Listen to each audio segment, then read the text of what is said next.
comes to the issue of the 2023, elections.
And people could not really hear what he was saying simply because he was not addressing the actual issues that people were interested in actually listening to, figuring out what exactly is it that is going on with Achimugu and Atiku Abubakar himself.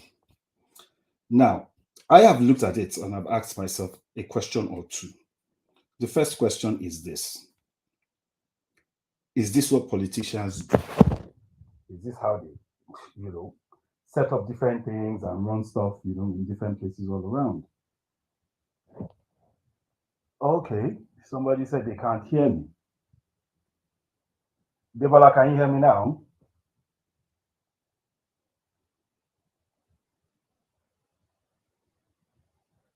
If you can hear me, please let me know. But I'm sure that the people on Instagram Live can hear me. If you can hear me on Instagram Live, please wait. But if you can hear me on here, please let me know as well.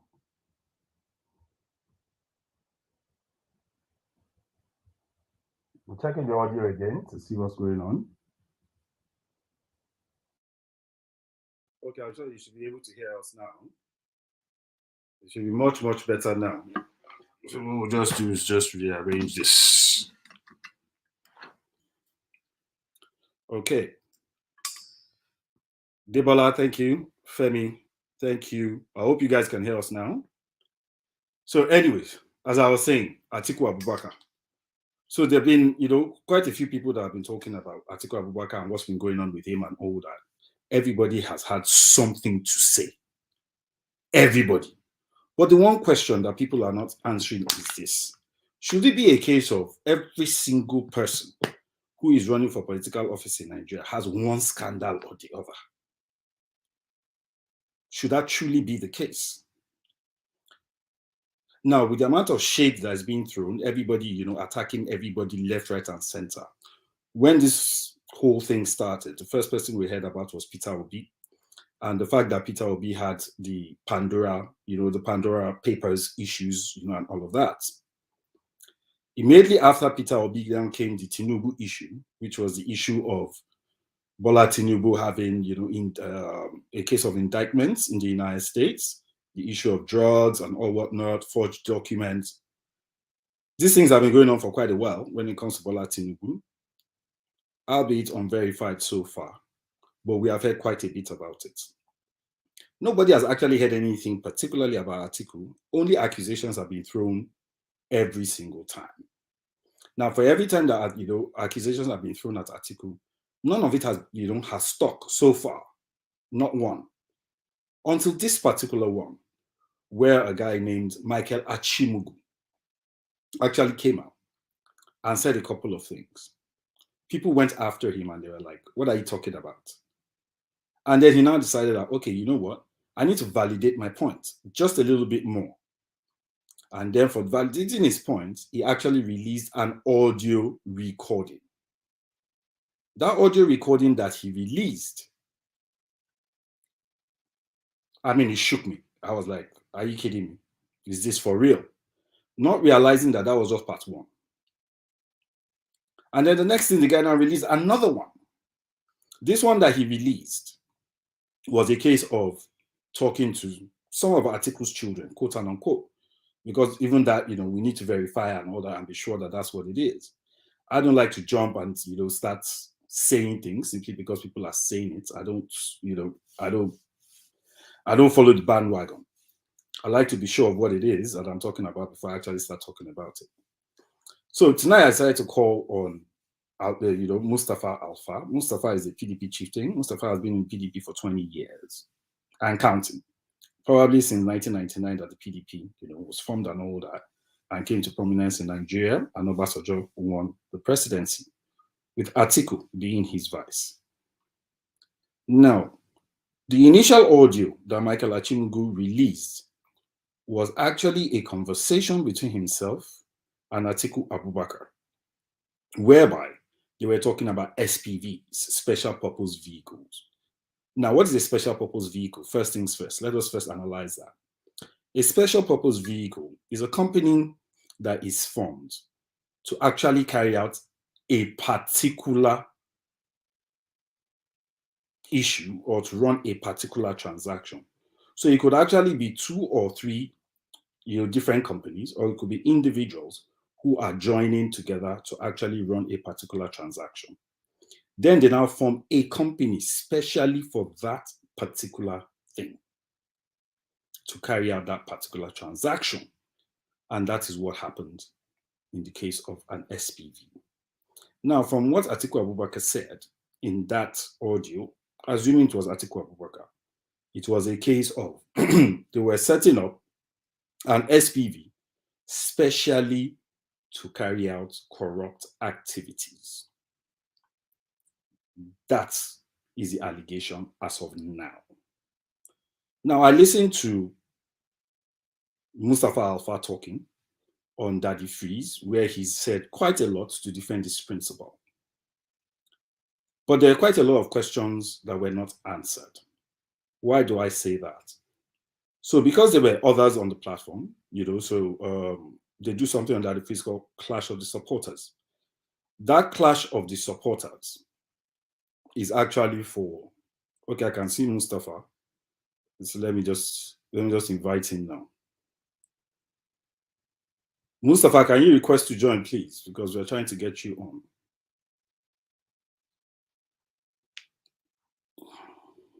Hello, Mustapha.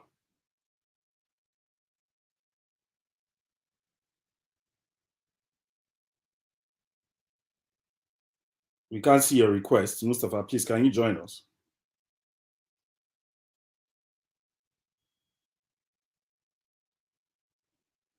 Hello, Musti.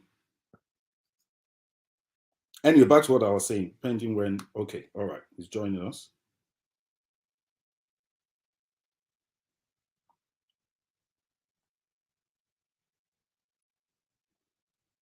Why is this hanging?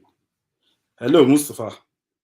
Yeah, Mr. Habib, how are you? I'm all right. I'm good. And yourself? I'm okay. Just that I think the volume is a little bit down. I don't know why. The volume from my side? Probably. Can you hear me very well? I can hear you loud and clear. Yeah, but I can hear you. So maybe I guess I need to. You can't hear me. I need to come back in. Maybe you need to re-invite me in. Sorry, I was a little busy doing some work. If you can't hear me, then I think let me just restart, because probably I think there's audio issues even on Facebook. 1 or 2 people have actually said that there's an issue when it comes to the audio. Okay, so I'll just restart. Sorry, please, if you can join us again, please rejoin us. We'll be back very shortly so that you can hear us.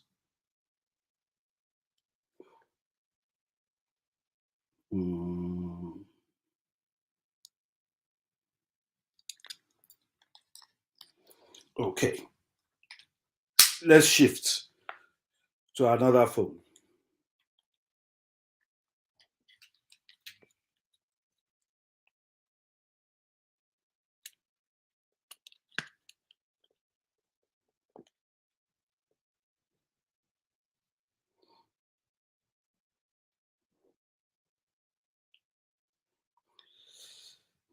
the issue with phones, technology is you have to have backups and all of that. You have to keep making sure that you're on top of what's going on. Let me check my mic and see that that's working. Okay, all right. So we'll soon be back up on Instagram. So if you're on Instagram, please be a bit patient and join us. Okay, quite a few people are beginning to join us now on Instagram. Boom. All right. Okay. Okay. Mustapha, please send in your request and join us again, please.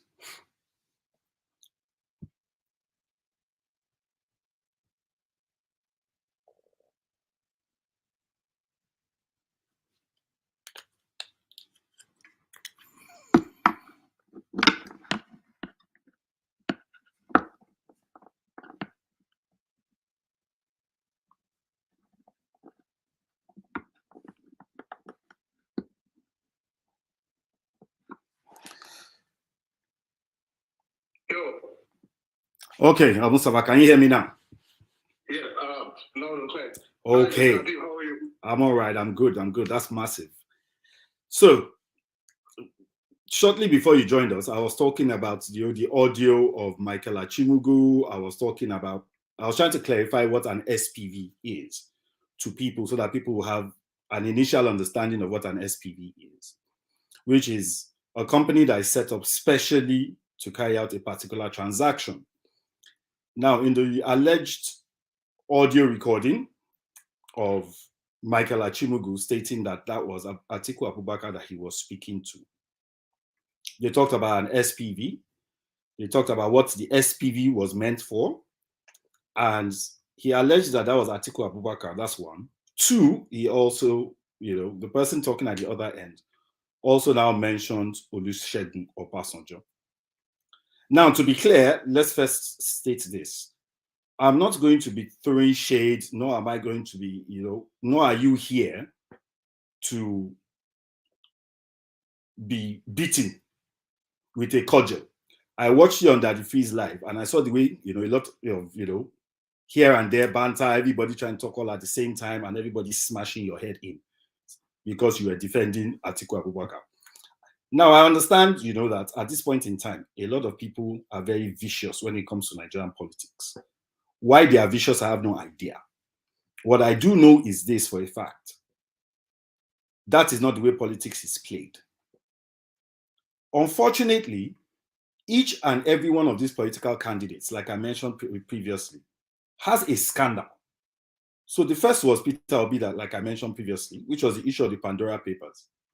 The second was Bola Tinubu, which was the issue of his indictment in the United States, forged documents and all that. Though that has been ongoing for quite a while.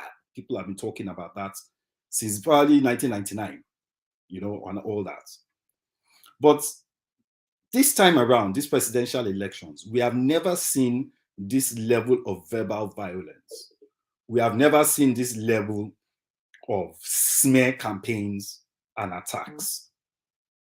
That aside, the question now is this.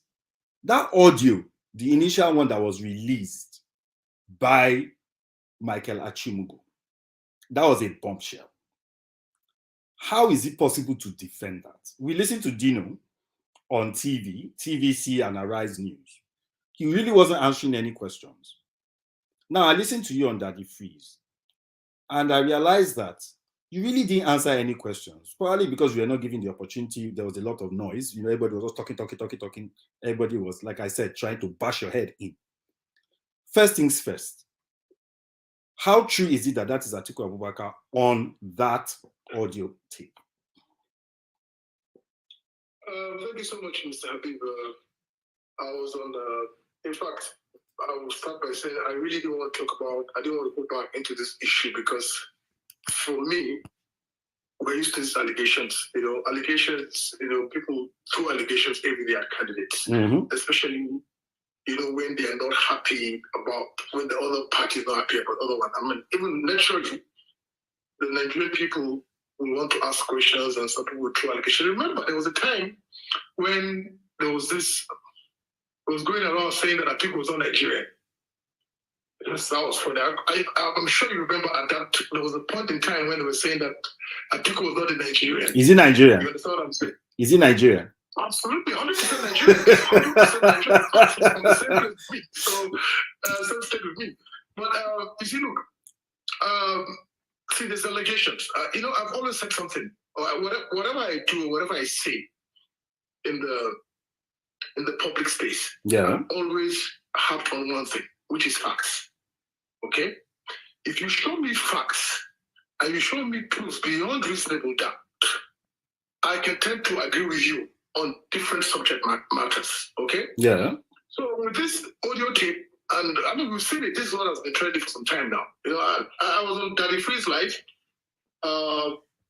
less than 14 hours ago, and I said to myself, look, this is not an issue I really want to discuss, because at the end of the day, when people throw accusations, until it's proven beyond reasonable doubt, then I have a discussion with you. You understand? So I cannot, and I will never. As I said, I'm a party person. You understand? My loyalty is to PDP as a party, and that loyalty transcends to Atiku Abubakar because of the flag bearer of my party. And when there's an issue, especially when the issue is very critical, see, we need to sit back and look at things critically. Yeah. Before people start throwing jabs, you have to look, someone makes an accusation. This accusation has not been thoroughly investigated, and you can't start passing judgment. You understand? So, as far as I'm concerned, that audio tape, until it's proved beyond reasonable doubt, which I know because my principle. Look, let me tell you something. Atiku Abubakar is an exceptional politician. The guy has been in politics for so long. The man knows politics.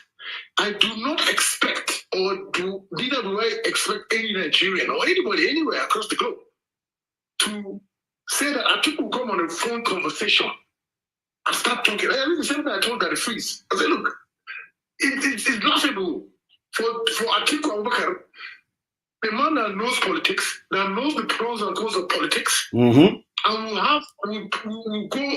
be so, I don't know what to use and say, honestly, I don't believe in that tape.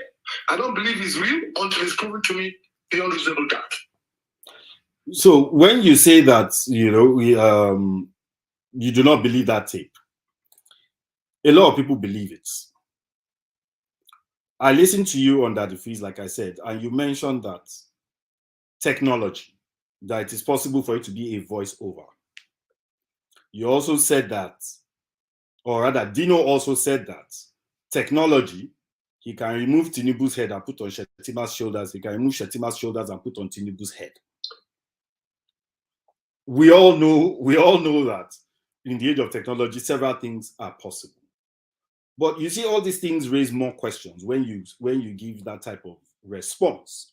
Because in the first place, there's a video, or rather, I don't know if I should call it a video or an audio tape, that was a backup to the audio tape that Achimugu posted initially. Now, this one that he posted, he said something. He said that Atiku's children, he has 31 children, and that all of them want to be billionaires. Have you heard that audio? I heard it. Okay. For those who have not heard it, I'm going to play that audio, especially for the sake of those on Facebook, so that they can hear. I hope you can hear as well when we play it. Right? Now, it was amazing the things he said. And those things he said are things that ordinarily will bring down any candidates in any sane climb. But we are in Nigeria, and a lot of things happen in Nigeria. Let's see what he's saying. Can you?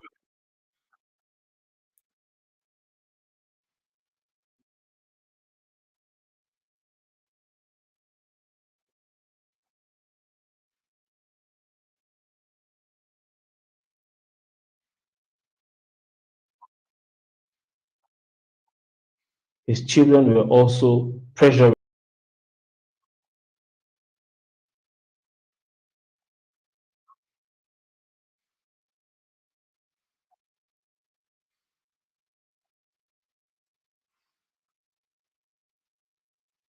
to any Nigerian polytechnic where he could purchase such a certificate without scrutiny.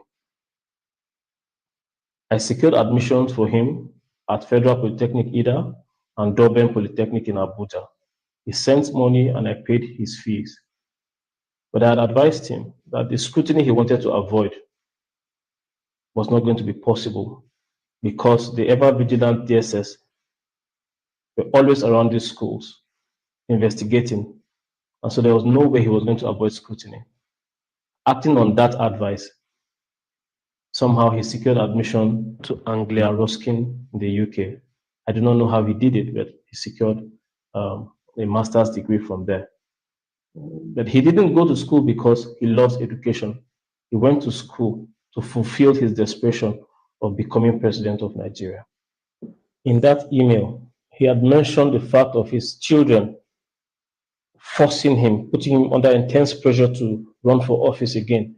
I wondered why, but it didn't take too long for me to find out why. So Hawa is Atiku's daughter, one of his daughters, and she had told me herself that one of the reasons her brothers, especially Mo, whom she mentioned, would do anything for their father to become president was the fact that he knows that he must become a multi-billionaire should his father make it to that office. In her words, nothing will stop him. Now, when you put into perspective the fact that Atiku has 31 biological children, each one of them wanting to become a multi-billionaire, then you'd understand why you should be afraid of letting this family near that space. I was later to speak with Mo himself, and he affirmed what his sister told me. He said that there's no other goal in his life right now than for his father to become president, because he knows that when his father wins, his appetite will become larger. Also, these children want to emulate their father's royalty or royal lifestyle lived abroad. And so it is their dream to relocate abroad with their various families. But they feel that the billions they already have, even by the admission of their father, they are living comfortable lives here. And those billions are not yet enough. They need more. And so they need their father to be in office so they can embezzle more money and relocate. Do you know what it will cost you, this country, for 31 children to aim to be multi-billionaires in a country where we are already short of funding for major critical projects? They'll rip Nigeria dry. You can listen to them. You don't have to take my word for it. Who complained big time about Chidoka. He said Chidoka used daddy's money and didn't deliver. In the end, God was very bitter.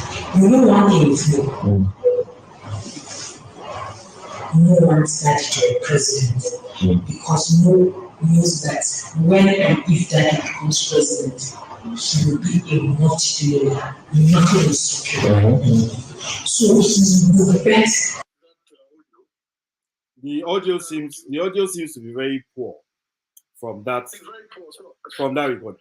But basically, what was happening there was that Achimugu was saying that Atiku has 31 children, and those 31 children want to all become billionaires by virtue of the fact that if their father becomes president, they will have access to influence, they will have access to government offices, they will have access to government projects and all of that to enable them, enrich themselves. Now, the reason why I wanted to play that video from start to finish was because there were several questions that were within that video that needed to be answered. But first, let us start with, who is Michael Achimugu? Was he an aide to Atiku Abubakar or not? Thank you so much. I'm even happy that you yourself are asking me Michael Achimugu. Let me make it very plain and simple. In politics, or in any government hierarchy, or any government position, or any public position here, being held by someone, okay, you appoint your aides. I'll give you an example, okay? Senator Tito Malaya today is the spokesman of the Atiku campaign. Yeah. Atiku campaign, yeah? He was given an appointment letter. So Atiku, so Dino can beat his chest and say, yes, I'm appointed. So Mhm. I have a say, I'm a mouthpiece. That means whatever he carries out or whatever he says on behalf of the candidates, it's official. The question I'm asking everybody is, where is Michael's appointment letter as media, whatever he calls himself, Atiku Abubakar? Someone show me that letter that was signed by Atiku Abubakar. Mm-hmm. I have a personal assistant. I have people that handle my social media. I have my staff. I employ them. They have an employment letter. So if someone comes out, one professional comes out to me and says, Mustapha Alfa's social media guy, you know he's not lying. You know, obviously he's lying. He doesn't show you an appointment letter. So officially, as far as I'm concerned, Mike is just some other guy. Maybe yes, I will not deny the fact. Maybe yes, he has had access. You know, Atiku is a politician. He meets people every day. People come to him every day with different stuff. Mm-hmm. People, their support groups, you know, that come to him. They want to support his campaign, support his ambition. Does that mean that they are now officially his aides, or they know him one-on-one? I can take pictures with anybody. I have pictures with so many people. Would I not claim? Would I give you the right to say that I am the so that person? So as far as I'm concerned, as I said before, show me evidence. I mean, show me paper. Show me the papers clearly signed. Then I'll start listening to Michael Achimugu. As far as I'm concerned, it's not an aid to Atiku Abubakar. Okay. Until I can see an official letter. For you, you will not be able to see what is on my screen in front of me here. Yeah. But I can tell you what is on my screen, and people who are on Facebook can also see it. Now, there are pictures of Michael Achimugu, you know, with Atiku Abubakar. Even on Atiku Abubakar's Twitter page. Michael is in the picture here and there. There's a screenshot of an email, purported email from Atiku Abubakar saying, you know, to somebody within his organization, probably saying they should pay Michael a certain amount of money. I mean, that email, was it Atiku Abubakar's email? Well, it says, you know, in the email, it says AA 40 at, we are not sure AA, you know, what it is. But the pictures, what about the pictures? He seems to be close to the Atiku family. I mean, for me, as far as I'm concerned, okay, a lot of people know Atiku Abubakar. A lot of people have worked at Atiku Abubakar. Mm-hmm. You know what I'm saying? A lot of people are working for, I mean, in the political space. That doesn't mean they have closeness to him. Look, I worked in 2019. Yeah. I campaigned for Atiku Abubakar. I'm not close to Atiku Abubakar. But I worked for him in 2019 as a party person. You understand what I'm saying? So anybody, I can take pictures of Aide Joshua. Would I not go? Okay, let's just look at an example. Typical example, okay? Because as I said, I didn't want to talk about this, but every time I hear about it, it kind of rings some crazy bell. You know, when I look at people, Nigerians are not daft, my brother. Mm-hmm. Nigerians are not daft. All this that is happening is just to distract Nigerians. You understand what I'm saying? I take a picture of you. I can take a picture of you. You've taken a picture of a lot of people that you don't even know them. Yeah. You've taken pictures with people maybe in group. Or if you look at those pictures you're talking about, you find that is it like a private, you know, the case of get privacy, where you will get. You understand? When you say, hey, is it my bedroom? Is it my inner chambers? Or you can't take picture with Atiku for palo. Maybe you get one girl don't take a picture, they don't take picture, they don't edit them. Cut the other people come out. My brother, anything can happen. As I said, I'm not going to use that as an excuse. But what I'm trying to say, those pictures for me, there's no waters. Anybody can take. I can travel everywhere. People want to take picture of him. Or big travels everywhere. I was watching on the news. It was in, I don't know which was in London or somewhere. People were struggling to take pictures of him. Let me tell you, Mustapha, let me tell you why this seems a bit difficult for people to process, as in your responses. Yes. Let me tell you why. The first is that some of the things that he seems to have said, he has been able to back it up with alleged documentary evidence. That's one. Two, the guy seems to have a recording of your principal himself. Then he also has alleged recordings of some of the children. Now, for me, I have a problem with that. I'm very honest with you, which is this. Why is he going around recording everybody? What is the motive? I don't understand that. But if truly he is going around recording people, then that means that he has access for him to be able to record in the first place. That's what I'm saying, Habib. We've seen a video of a recording, okay? Not a video where, for example, you and I are talking and it's recording, okay?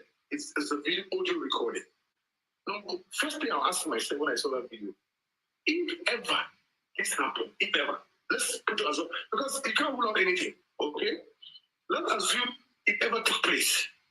What was the motive of that? Why was he recording a full conversation? That's number one. If ever, because why I'm insisting on this, and I want Nigerians or whoever or maybe the audience listen to me.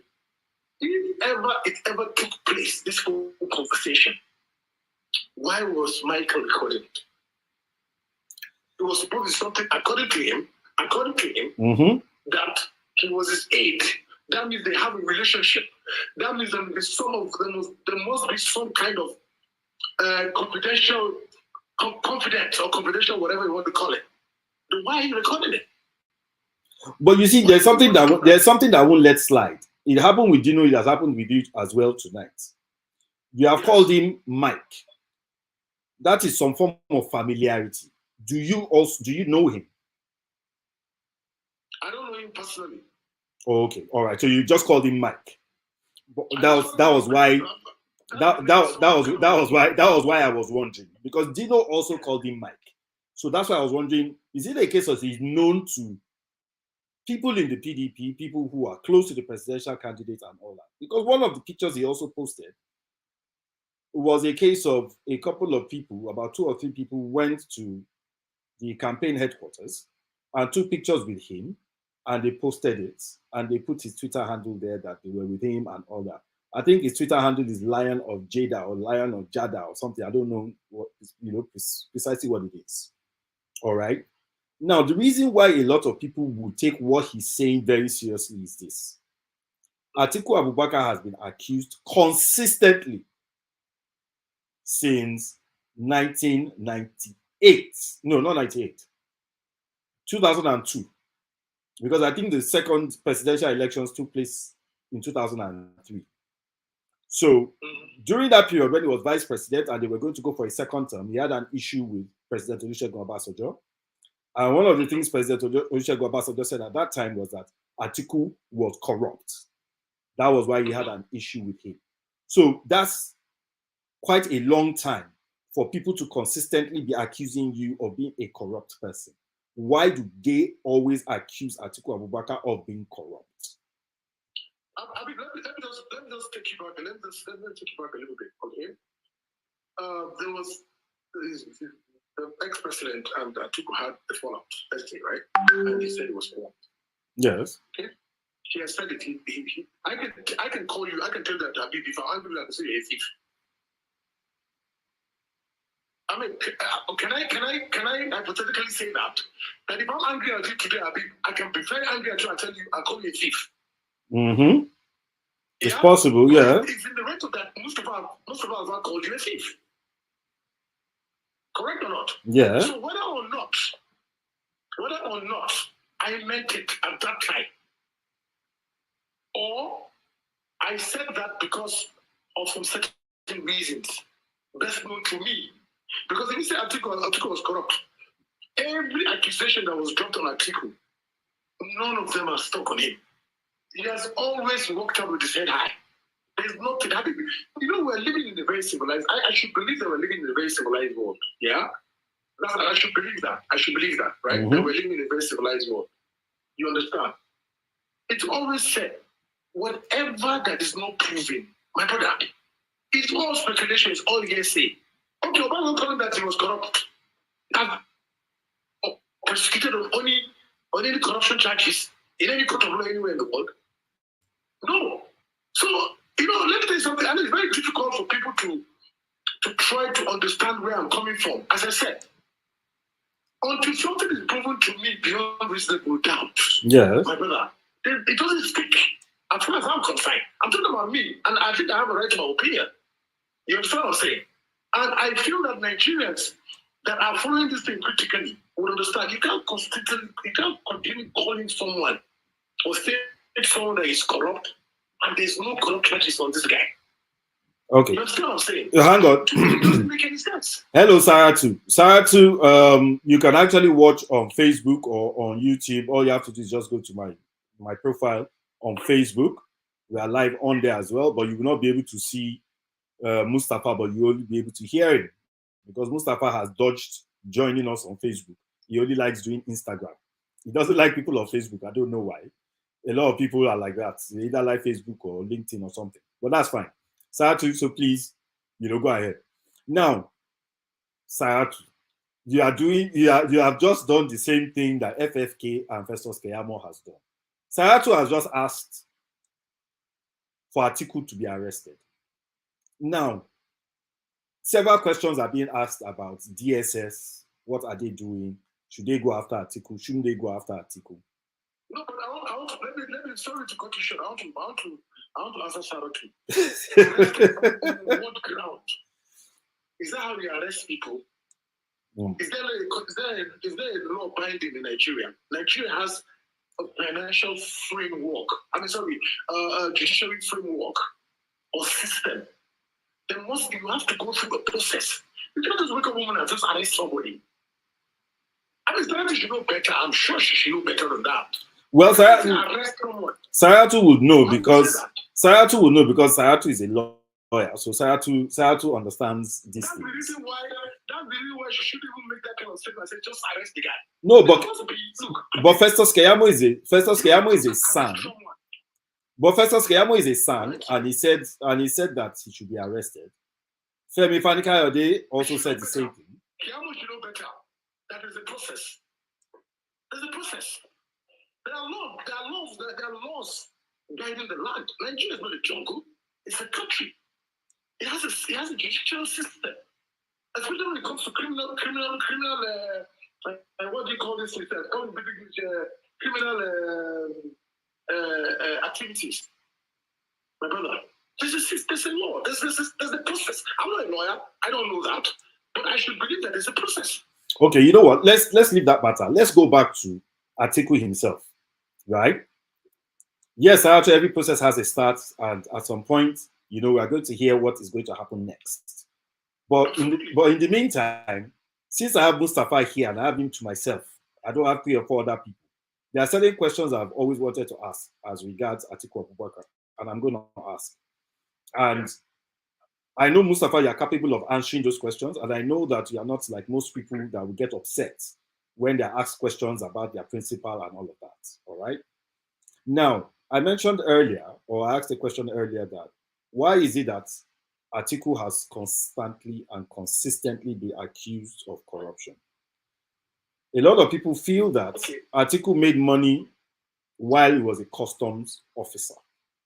He abused his office by enriching himself because he was a customs officer and he had access. A lot of people have so many questions around that. Did Atiku make his money from customs? Did he become a billionaire just simply because he worked in Nigerian customs? We know that the system is corrupt. There's no doubt about that one. We know that there are so many issues that need to be addressed when it comes to corruption in Nigeria. Is that where he made his money from? He's been accused of that. He's been accused of owning Mekano and being complicit in the reason why Nigeria doesn't have electricity because it imports generators. Can you enlighten us a bit on that?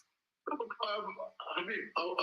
be very, there are certain things that, or let me just put it this way. As far as I'm concerned, Atiku worked as a civil servant, which means he was a customer, he was a civil servant. Before going to civil servant, he dipped out his book or about his history, his autobiography. You found out that he did some jobs before he even got to customs. And he was into farming. At that time, he was farming rice. Even before he got into customs. I mean, this is what we know from his autobiography. You understand? So he got into customs, he did his job as a civil servant, and spent whatever years. You see, let me tell you something about Nigeria, or in general. For example, now, I do Clash of the Supporters, okay? People are telling me, people are accusing me that PDP paid me to be doing what I'm doing. If I want, they can offer me more money to come to other platforms. Which other platform? Which I don't know. You understand what I'm saying? No, in terms of what? As it to come and appear on a platform or to change party? I don't understand. To change party, obviously. Now, you see, people are saying that I'm making money, that whatever I'm doing is the money that I'm making from PDP. Just because I'm in PDP, just because I come on debates every Tuesday to support my candidate, to promote my candidate. See, people always throw accusations. People, when they don't know things, they don't know how your source of income is. You understand? Atiku is everybody knows that his guy has been in farming and has been in agriculture. You go and read his book, go to his autobiography. So for somebody to come and tell you that he made money from customs, my brother, that's another story for Atiku to answer. But as far as I'm concerned, I know that when you go through his autobiography, you find that he did a job as a clerk. And what do you call this? All those clerks in the municipality or whatever. He was hustling. The guy was hustling. Went to agriculture. At one time, he was one of the biggest. This is before he went to customs. So it was before he joined customs. So are you saying that he was comfortable before he joined customs? Yeah, comfortable is relative. Okay. In my opinion. Okay. It's relative in my opinion. Right? So the man has hustled his way. He was doing his petty business. He went into customs. When you say somebody is corrupt or somebody made money, can you please show me something that customs? I've always said this thing. I don't believe in hearsay. Yeah. Show me a document from customs that Atiku makes so money through this, because there is no, my brother. Okay. If a person doesn't say Atiku was corrupt, nobody will be saying that. Let's assume, for argument's sake, Obasa already say that, and maybe Atiku was corrupt. How would they even know? Let me bring somebody on who wants. Let me hear what Gabriel. I think he has a question or two. Let me hear what he has to say. Gabriel, we're trying to bring you on. We don't know what's going on here. Okay, I think you should be joining any moment from now. The system is booted. Now, everybody, like you said, should know because Atiku has his autobiography out there. And you can go and read, and then, like Peter Obi would say, go and verify. Go and verify, like Peter Obi would say. But still, Nigerians have always been doubting Thomases. Always. I don't blame them for being doubting Thomases because a lot of the times politicians come. Gabriel, please mute your mic pending when you can join us. Hello, Gabriel. Hello, Gabriel. Yeah.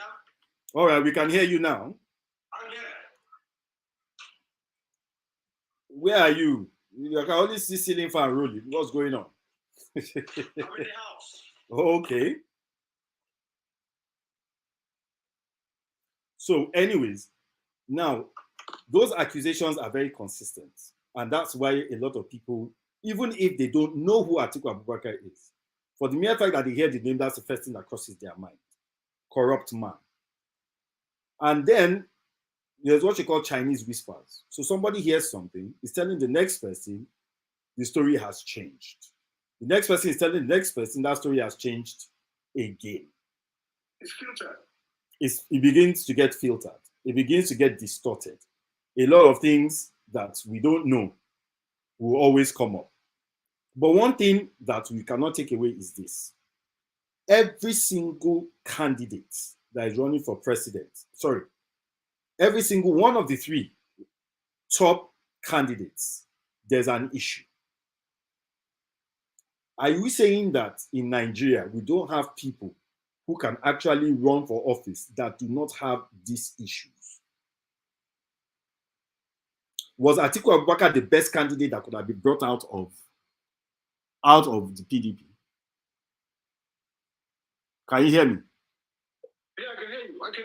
I'm okay. waiting for you so I can respond. Sorry, I had to take Gabriel out because his network was bad, so we can't hear what he's saying. But yes. I mean, see, there's politics. Okay, let's. I mean, we're not digressing a little bit, but let me just take a minute to answer that. Atiku Abubakar PDP did not just went and picked only Atiku Abubakar to become the presidential candidate. There was a primary election. There was a convention. Mm-hmm. Okay, there were candidates there. There were other aspirants. We had a lot of them there. You understand what I'm saying? So at PDP did not just say, no one, forget every other person. It's Atiku that we want. Let's just take Atiku and put him there as the candidate. There was a process. PDP went through that process. You understand what I'm saying? Mm-hmm. We had a primary election, and fortunately for Atiku Abubakar, he emerged. So whether someone now asks me if there are no other people, if there are other people, why don't they run? You have to join a political party. You have to be in a certain party to be able to vie for the office of the presidency. Not only Atiku, Bola Ahmed Tinubu and Obi, maybe because they are the forefront. There are other countries that show, right? There's a few of them out there. There's Dumebi Kachiku. There is the man from Kogi. Ado Ibrahim. Yes. Yeah. So, nobody's saying that they don't have look. Let me be honest with you. Okay, do you expect me to campaign for another person that is not in my party? If my party brings in Dino Malai tomorrow as president, I'll work for him. Are you saying? Are you saying what I think you are saying? Are you saying? Wait. So absolutely. Now. Absolutely, I mean, because remember, I'm a party man. First. Now, I'm not going to throw shade at Dino because Dino is a unique individual. He does his own thing. Some people like him, some people don't. A lot of people would have their own perspective on Dino. Now that you mentioned him, let me now, say a thing or two there. I watched his reaction towards this saga, the Atiku Gate. And I was asking myself, why is he not answering the questions? Why is he going after Tinubu? Why is he saying all the things he's saying rather than actually dealing with that issue? He's the campaign spokesperson. And according to him, he was issued a letter. That means that they believe that he is capable. Shouldn't he be defending that issue a bit better? Because he didn't answer those questions that were being thrown at him at all. And Achimugu also now decided that he was going to actually use Dino as the catapult to explode and say a couple more things. He said he has a bit more, and all whatnot, that if they don't back off from him, he's going to release more. Now, is it a case of Dino is making this issue better or is making it worse? Everybody has their own. But my own question is this. Why didn't he answer the questions? You are answering. You are not shouting. You are talking. We can hear you. But for Dino, he seemed very angry. He seemed very agitated on those shows. He was on TVC. He was on Arise. Why was he upset? Well, to be honest with you, I think you should direct that question to Dino himself. But let me just say something. Let me answer that question to the best of my ability. Dino Malai has been the spokesman of the Atiku Abubakar campaign. He's been on the road tirelessly. They've been traveling. They've been campaigning from state to state. They don't sleep. From what I know, they don't sleep. It's been so much stress, and this came up. And as I said, this is my opinion, and that's what I understand. Because I know the whole PCC of Atiku, they've been working so tirelessly. They've been, believe me, trying to get in touch with some of them. It's a little bit because in PDP we all have our own. What's the PCC? PCC, Presidential Campaign Council. Okay. You understand? So, what I would think or what I would say, and this is my opinion, I think Dino answered to the best of his ability at that point in time, taking in consideration that if you notice, he was in Lagos when he had that interview. Yes. They were not in Abuja, he was in Lagos. So I'm not coming to his defense, or I'm not going to say that he didn't answer that. But what I'm going to say is that some people, of course, will say, oh, Judas, he did an exceptional job. Some people say no, so you can't please Nigerians. You understand what I'm saying? So from what I know, is that I know that they've been working so hard. Atiku has been having less sleep. They've been all having less sleep because not only Dino Malai that is in PCC, you have Tambuwal, you have every other person else that is working with them. So what I think, in my own opinion, as I say, in my own opinion, because everyone has right to some opinion, is I feel that Dino feels that, come on, man, 40 days to election? Is it a joke? Like, there are certain things, because the allegations when the PCC of Tinubu did that press conference, everybody, I was taken aback. Everybody was taken aback. Like, so I think in that moment, Dino responded to that the best way he could at that point in time.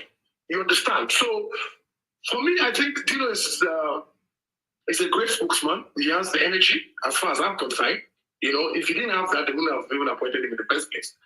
And sometimes, with this election going, this is an election that's look, this 2023 election, it's a different election ever. The controversies and the stress and the whole wala is so much. We have never seen this level of controversy around candidates in Nigeria's history. You understand what I'm saying? So I think, for me, I think Dino did well. You understand? Based on whatever is going on around the campaign right now. So I think maybe if there's another chance, he'll come and explain more better. But I think he did well to the best of his ability. Because, as I said, you have to take into consideration that the whole thing is happening around. When he had that interview, they were not in Abuja, like, okay, we are ready for the interview or something. It was like, everybody was shocked. Like, how can you go so low and say they should arrest our candidates at 2 hours? Are you a judge? You understand what I'm saying? Yeah. And the way the whole thing sprang is that if there was a due process carried out, okay, Ade, we would understand, okay? If there's these allegations, and you say, okay, good, go to court and, okay, investigate this thing. This thing is happening. How can you be able to a presidential country, the man that wants to leave the country? Let there be a due process, let there be investigation, thorough investigation. The moment they don't saw this thing, it was just out there. You understand? So I think, as far as I'm concerned, Dino gave a very rapid response to that, because, of course, as far as they are concerned, as far as we are concerned as PDP, we are focused on trying to see how we're going to win the election, how we're going to provide insecurity, better the insecurity of Nigeria, better education, unite the country. We are focused. Our eyes on the ball. It's like, look, this is what we want to do. We want to sell our candidate. Our candidate wants to sell himself. He's been trying day in day. In one day, he can go to 2 states. So it's a lot of work. There's a lot of pressure. So I think that's what I think. Maybe some people are not satisfied about how Dino answered it. But I think all I can say that Dino is an exceptional spokesman. Okay, you know what? Let me just say that I can believe you there, because on a lighter note, when he actually did the first interview, which was with Arise earlier in the day, he was looking fresh. But by the time he went on channels, his face was already black. So maybe he don't work as small, so, So the pressure, because I can relate. The pressure is not just only the people on the field, even the people on electronic media. Look, people are working tirelessly. You understand what I'm saying? Because it's 40 days to election. that's when you really put in the work. You understand? You have to go and canvass for support. It is not easy, bro. Sometimes I've been on this campaign trail. I know how it is. Sometimes you go the whole day without even drinking water. Okay, let's leave Dino. Let's leave Dino. Let's move on from Dino. I have two more questions, basically. Yeah. Now, the first question is this. Do you think this is going to hurt the chances of Atiku Abubakar from becoming president? As I said, I mean, look, Atiku is, first of all, I want to get something clear before we get there. Atiku Abubakar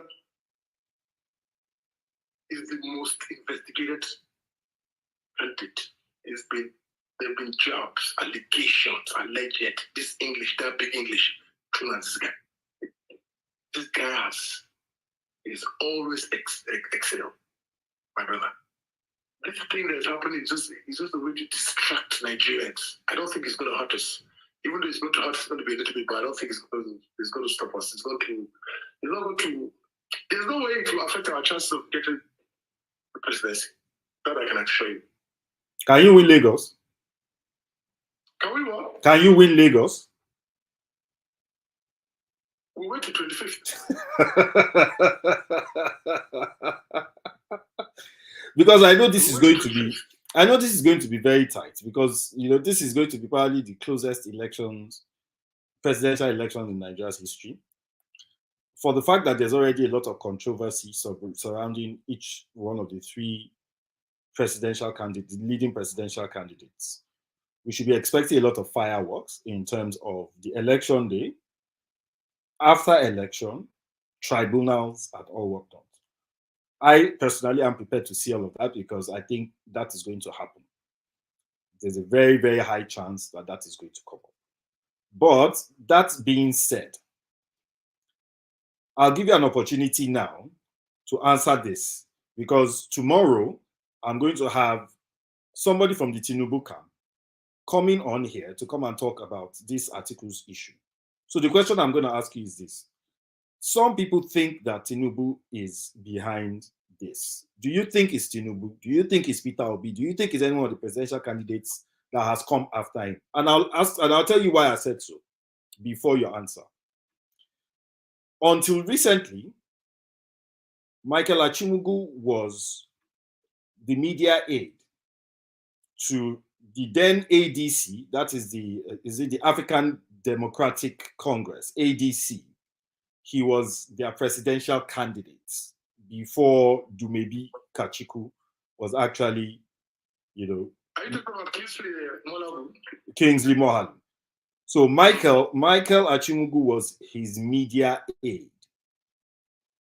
So is it possible that this is politically motivated? Because I haven't heard anybody talk about that angle of things, that he was actually a media aide to another presidential candidate at some point after Atiku Abubakar.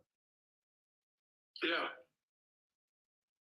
So do you think that it is any of the other presidential candidates that's coming after Atiku? What I can say to you, as I said to you earlier on, and I've been saying this from day one, I don't play dirty politics.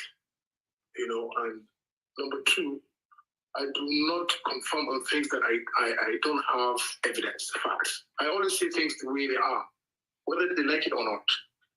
This Michael's case, or Michael's whatever he's doing, or whatever he thinks he's doing, I think is politically motivated. I think it's definitely politically motivated. Let me tell you why. I give you my reasons, right? Mm-hmm. The guy came out, is according to them, according to what they are throwing out, all the evidence they are bringing out. Okay? In 2021, according to them, that he got a signed letter appointing him appointing him as aide. Mm-hmm. In 2018, they said there was an email, Menga Daniels, a lady from Atiku Abubakar, saying that whatever he wants, what role he wants to play. 2018. Atiku ran in 2019. We lost the election in 2019, or rather, the election was dropped from us in 2019. Mm-hmm. 2020, Atiku was not in the country. was proving. How come in 2021 that they appointed him? And let me tell you something a lot of Nigerians don't know. This Michael's case, or whatever allegation has been thrown out, it's been there since. What do you mean by it's been there since? As you know, as I said, he had these issues according to what people are saying. As I said, according to what people are saying, not me saying it, that he has had this grievance since that he came out with such allegations in 2020. Then how is it possible? In 2020, well, that's what people are saying. We'll dig that facts out. As I said, the Atiku team is also doing their look. I said on the Reflex show, I said, look, you take us to court, where we will come. We're ready. We're not scared of court. Why are we scared of court? If you take me to court, of course, because they want us, we'll go down. We'll not go show. You understand what I'm saying? We are not also just sitting down. Believe me, we're not just not allowing it to distract. We don't want to give people, give them that energy. You understand? Which the APC, why is the Labour Party not making noise about it? Why is the other parties not making noise about it? Why is it the APC? You understand what I'm saying? So I'm not, as I said, I'm not going to say Bola Tinubu. I'm not going to say that. Okay. What I'm going to say is it's politically motivated. Because this same Mike, as we said now, was an aide to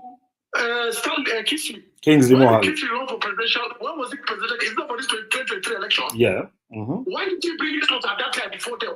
So look, there's a lot of things. There's a lot of questions that look, people, the lawmakers or whoever the law people that will go to school and submit this law, let them go back and look at these things critically. You understand? I have said, until it's proven beyond reasonable doubt, for me, I think all this fallacy is all politically motivated, as far as I'm concerned. Okay. It's all politically motivated. Now, I'm not sure what the intentions of anybody would be, going around recording, conversations with people and all of that. But Michael Achimugu did say something. He said that he was doing all this in the interest of Nigeria. Do you think that he's doing it in the interest of Nigeria? That's a whole load of crap, as far as I'm concerned. Crap? It's a load of crap. Why? You don't think it's possible? Why did you come out last year to bring this video? Okay, this video was recorded, this audio video was recorded when? What year was it recorded? Allegedly, there was this conversation. What year was it? Why didn't you say, okay, this is what they do? Okay, what role did you even play if it ever took place? Did you stop it at the time and say, no, okay, this is not going to work? See, let us not be fooled. As I said, Nigerians are not stupid people. Nigerians are not stupid people. Look at all the other political parties. Which of them, aside from APC, has come out to carry this thing on there? First, Cameron said that he was even though people say she resign, he is going to make sure that he's true. My brother, in the heat of election, people will say anything. You understand? First, Cameron is a great guy. I mean, look, election will come, it will go, it will pass. Do we need to kill ourselves? Well, considering that Festus Keyamo is a lawyer, and they say lawyer work not trouble, so that statement is not far from him. I mean, it's, as far as I'm concerned, he's very, very well within his rights to say that he can give up the presidential campaign and go to court. He's within his rights to say that. Because I totally agree with you. Because, like they say, you cannot. You see, for me, where I get this thing, so where it baffles me, or what I'm not going to say is a joke. This is not a joking matter. It's not a joking matter. It's a serious allegation. Someone is throwing out there, even though we know, some of us know that it doesn't even work because this thing, as far as I'm concerned, it's all. But this thing is just made up from one way or the other. You understand? As far as me, this is my own personal opinion, though. Somebody is saying that the APC is probably making all the noise they are making right now because the PDP were also harping on Asiwaju over the drug issue in the US. See, I've been on interview. Has anybody in Nigeria ever seen me say Asiwaju is a drug dealer? Even my principal has never said it. Atiku himself. He has never called us whether a drug dealer. You see, I want Nigerians to understand something. Elections will come out. How many elections have we had in Nigeria? This set of people will come, they will go, other set will come. You understand what I'm saying? I want Nigerians to understand one thing. Look, we should all remember that we are Nigerians first, my brother. We cannot kill ourselves. Politicians will be politicians. Yes, but that will not take away from the facts. So the first one is, do you think that Bola Tinubu was indicted in the US or not? Until I see facts. For me. Okay. Do you think Peter Obi was indicted in Pandora Papers or not? Until I see facts. So you have not seen anything about Pandora Papers and Peter Obi? I've seen it, but bro, you have to prove beyond reasonable doubt. I mean, I cannot look. Somebody can write a petition against you now or against me. You understand? Or go to court or do whatever. If I'm not guilty, my brother, that thing is not a piece of paper. Or if the court does not find me guilty, they prosecute me. Why would I say someone has not been prosecuted? Why would I go after the person? Look, I believe one thing in politics. I only campaign for my principle. I only send what my principle wants to do for the country. That is what I'm here for. I'm not here to fight anybody. I'm not here to abuse anybody. We bring your arguments. We argue it, we debate it. At the end of the day, we go home.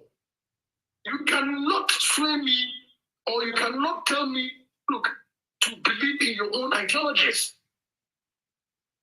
I believe in what I believe in. You believe in what you believe in. May the best man win. That's how I look at it. See, Atiku is a threat to all the other candidates. The man knows the game. He's been in politics for a long time. You understand what I'm saying? Yes. The man has a lot of chances. You know, some people come and say, they call me, look, I've had a lot of jobs from people. People have insulted me. People have caused my great grandparents. Nothing to know what to do. You understand what I'm saying? Just because I support the candidate, there's no quarrel.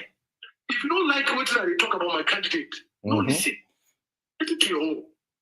You understand what I'm saying? It's as simple as that. Atiku, as far as I'm concerned, it's a man. Look, there was one interview somebody called Atiku is better. Now listen to this. It's some of these people that don't pick jokes. What do you mean by spare tire? They call him a spare tire that he has never done this and never done that. People that talk about corruption in the Atiku they go hold. Since the spare tire, why you hold your guy? So when it's good, then your guy. When there's a problem, Atiku. But Atiku has never been the president of Nigeria. She has never been number one in the spare tire. Some people are so I don't understand how you want to please Nigerians. We've had debates when I say Atiku this, no, you have to report to his boss. But when it comes to there's a problem, it's Atiku, not his boss. Go after his boss now. If Atiku is corrupt, okay. I think this is simple logic. If I have a boss and I want to be corrupt, right? Or there's something that happened, or what I want to do something. Atiku cannot, they say he cannot sign anything without getting approval from Yoga. So if for argument's sake, Atiku wants his money, you don't go with Yoga. So Yoga I find that very amusing because there's no presidential candidate that can run on his own. Every presidential candidate has to have a running mate. You have to have a vice presidential candidate. Now, in the event that you become president, there is a constitutional role for the vice president to play, albeit at the pleasure of the president, but there's a constitutional role for the vice president. So for those who keep making that mistake, it's not true. You cannot say that your vice president is a spare tire. It's a misconception. They say he has never been governor, he's a spare tire. I say, okay, I agree. No problem. I agree with you. But why is it when it comes to something gone wrong, you will not say it's Atiku? Go to Oga now. Since it's a spare tire, he cannot get approval of anything. But the reason I am saying that is because, in my own opinion, if he is corrupt, he should be liable for whatever corruption he's accused of, and charged accordingly if they find him guilty. Same thing goes for his boss. So if he has not been found guilty, well, like you said, we can't hold him. It is also the same way that I look at a lot of the things that are being said about Tinubu. It's also the way I look at a lot of things that are being said about Peter Obi. All these things, a lot of speculations, a lot of smear campaigns, and all these things are a distraction because people are not talking about the real issues, and they're not letting these political candidates talk about the real issues. The real issues are what we should be focusing on, the things that can actually turn Nigeria's fortunes around. Rather than talking about the things that can turn Nigeria's fortunes around, it is smear campaigns that are being thrown left, right, and center. It's unfortunate. A friend of mine called me yesterday, and I think he watched the interview with Daddy Freeze, and he called me yesterday. And I said, your guy should come out and defend this. I said, look, let me tell you something. I said, you see, just to buttress what you were saying just now, Nigeria is in serious problem. Nigeria is plunging, if not plunged. You understand what I'm saying? My candidate is focused on how can I converse for vote so I can come in and do what I'm promising Nigerians I want to do. I said that is what the man is thinking about. Because the man knows that, look, you have to go through scrutiny, right? For you to be a presidential candidate. Yeah. Okay, he has gone through that. So even anything that is coming now that he knows, the party knows that it is not true, why would he now leave his campaign and start fighting Festus Keyamo or the APC or the PCC? I told him, look, my brother, we've come to say what we want to say. If you want to carry us go court, but you cannot tell us that they should arrest, that the agency should arrest us in 72 hours. How?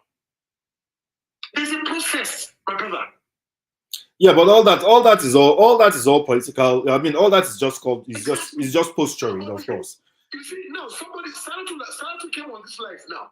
Yes. See, let me tell you how this thing is a ripple effect. Habib. The common man is looking at, okay, the people supporting Atiku, supporting Atiku, who supporting Tinubu, supporting Obi. Of course, the opposite party is wanting to hear that this other person get problem.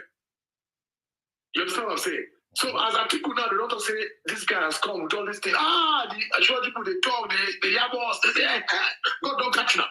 You understand? This is a way of distracting people, and that is just nature. When you put something out there, it's just natural for people to respond to that. You understand what I'm saying?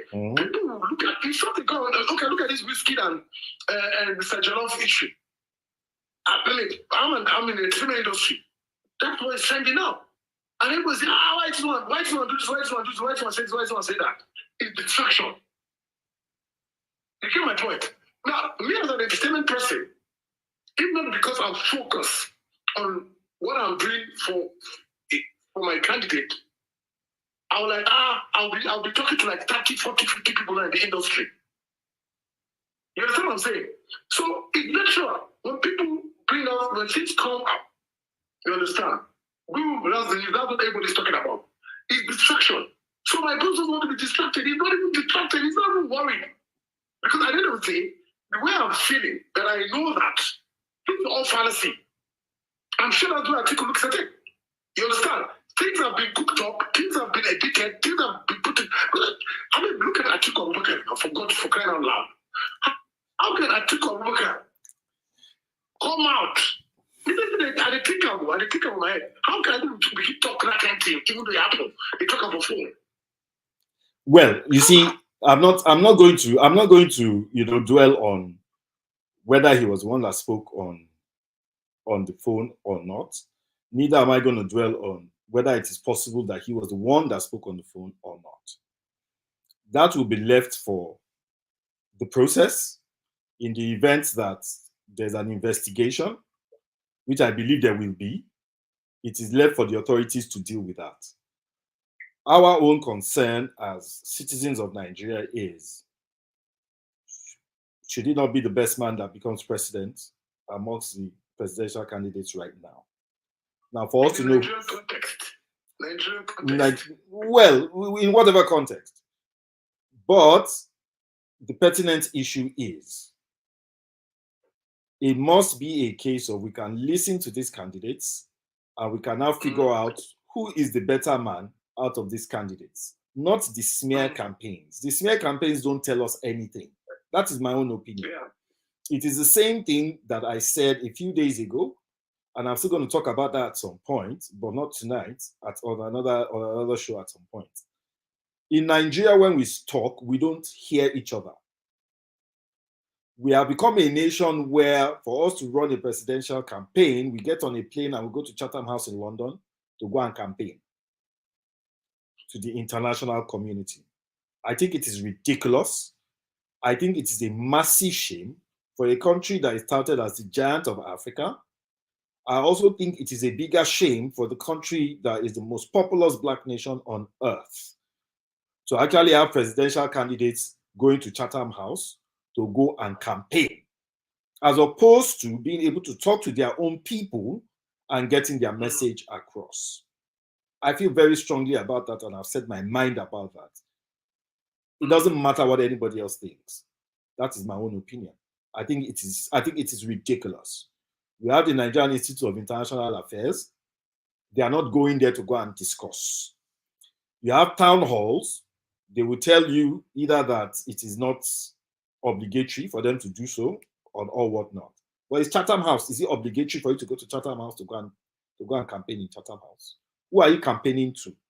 Are you going to the colonial masters to go and say, Ogana Mio, I beg, just pity your boy, make I become president? Is that what they are doing? It's ridiculous, in my own opinion. The next time they want to go to Chatham House, they should just wear khaki short knicker and wear white shirt and talking. And then we will know that that is exactly what it is that they intend to do. That is tiring. Anyway, before I deviate and I get upset over the Chatham House issue. Yeah, so because it was beginning to work me up. I think on a serious note, yes. On a very, very serious note, Nigeria, we're at a crossroad right now.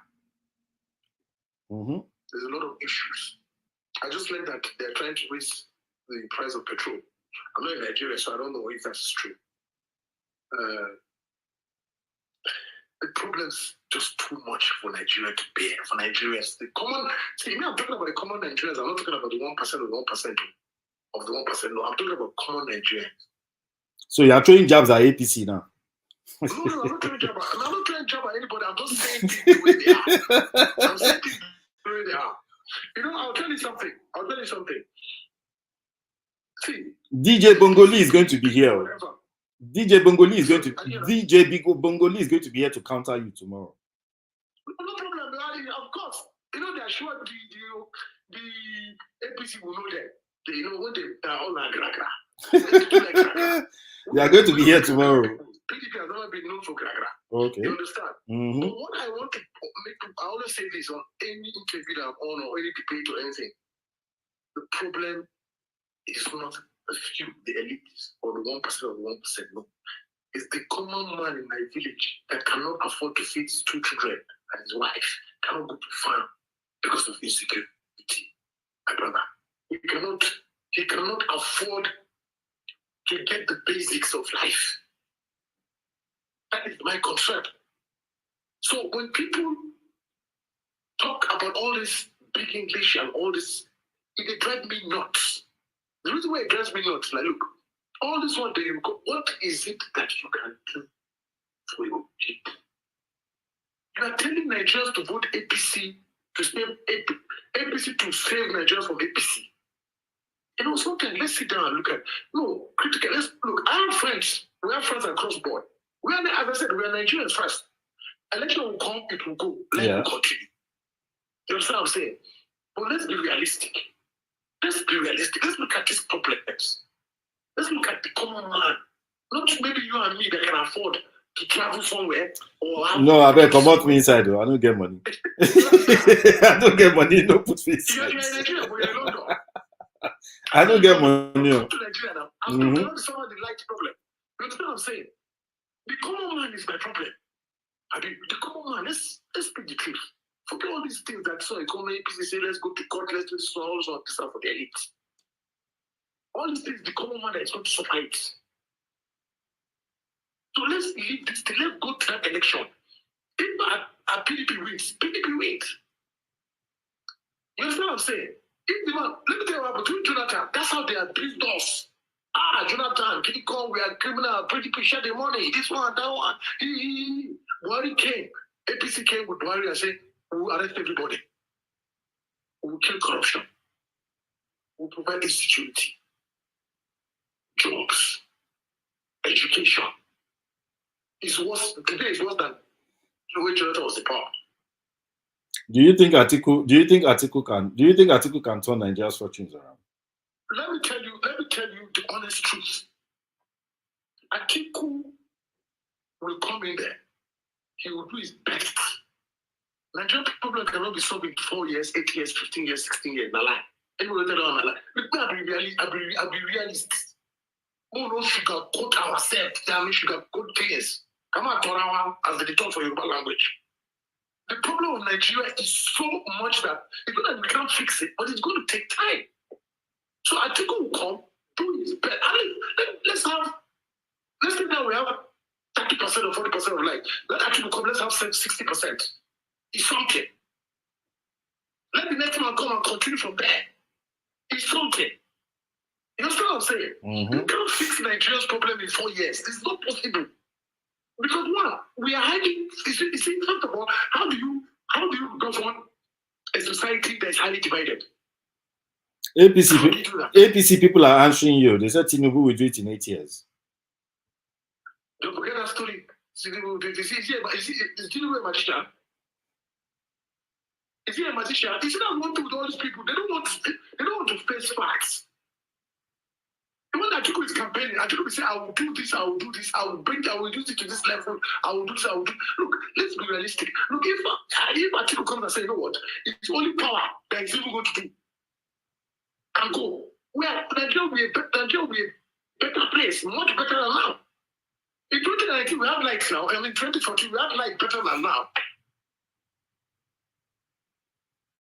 Now in your house in Nigeria, you will get solar, you will get inverter, you will get small generator because this is expensive. You will still get big generator because if you want to use microwave, you don't use small generator for microwave.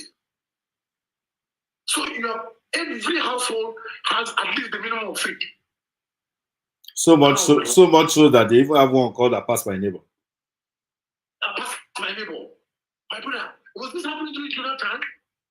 Yes, so there was a pass my neighbor during Jonathan. It wasn't this level. Let's call it. But there was a pass my neighbor now. I'm not saying that PDP is 100% perfect. Yes.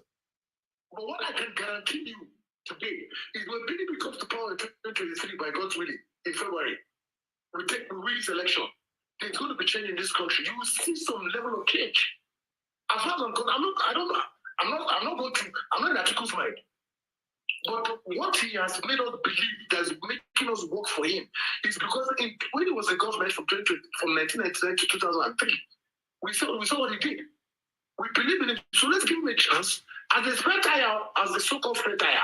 Now let's give him a chance. Let's see whether that spare tire can perform. The Facebook people have not been participating since. They've been very quiet. They have not made any comments. They've just been listening very quietly to you. Probably they are a bit less engaged because they can't see your face.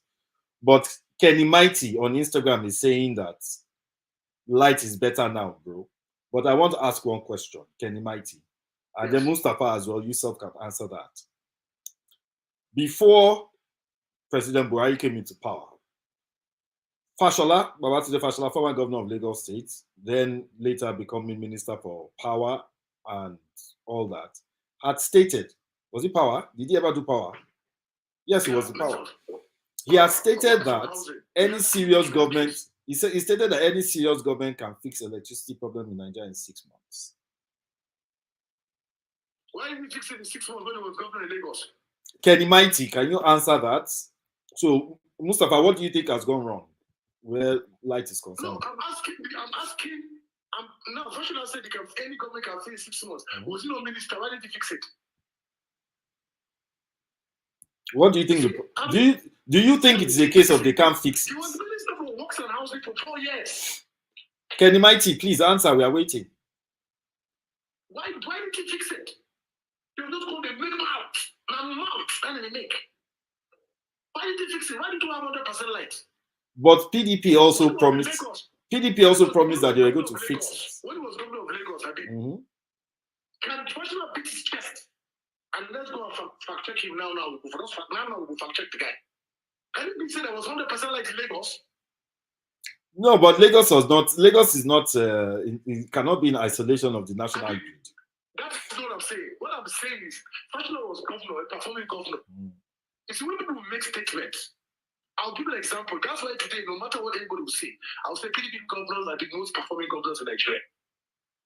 Really? They fight for what is good. Yes. PDP governors are the most performing governors in Nigeria. Fact check it. I will. That's what I'm saying. Let them fact check it now and see. But not everybody get computer. I get computer here. You know what I'm saying? So at the end of the day, how can you tell me that the problem of Nigeria is fixing? You get how many times you get? When we get generator now, they bring London use. London use generator. Then after that, Kevin, where should they stay? Does she live in Lagos or Abuja? I live in Abuja. Does she stay in Lagos or Abuja? Ask her where she is. I want to ask some question. Well, what he's saying that PDP. He's saying that PDP sold NEPA. How? Why is the people? You see that problem with Nigeria? You know what I think people that are educated and they say certain things, it baffles me. Even Atiku, you say Atiku stole for some amount of money. Or he was just, where is it? Show me. Show me. Say, see, I'm now, Atiku do this one. Never could know now. Or you don't know create law, what no the grace. You understand what I'm saying? So when people say certain things, I mean, there's hearsay, there's allegations, there's speculations against them. We know that one. But don't make it, don't turn it into something else. It's like Obi supporters. You don't like Obi, you are enemy of states. You understand? When did this thing reach like this? That is my problem. And they will go and be burning it. There's a fight now. They burn cars and everything. And come on, the billionaire get police for your house. If you begin to kill people that begin to fight, there's a problem now, here and there. Or they get private jets. They'll carry their family to leave the country. Can we just, for 1 second, just think? Let's think. Let's think about the people that are not privileged. At any point, even my brother, my village man is selling a cake in the village that you are telling him about IGR. What does he know about IGR? Is it my brother who live in village for Ikiti? When they farm? Every day, he will carry this here and his wife and children, will carry food, they will carry basketball. You won't be getting on IGR. What does he know about IGR? IGR, for you, what are the English? No, it is said that even the average farmer in Ekiti has a PhD. So you might want to be. I was in Ekiti State. I worked with the governor in Ekiti State. You understand? So when people they talk, when people they talk, some people just come to social media and people don't try to change for telecommunication. Today people will get mobile, get data. They go see they abuse their article. Okay, so Mustapha, you have been able, what's this?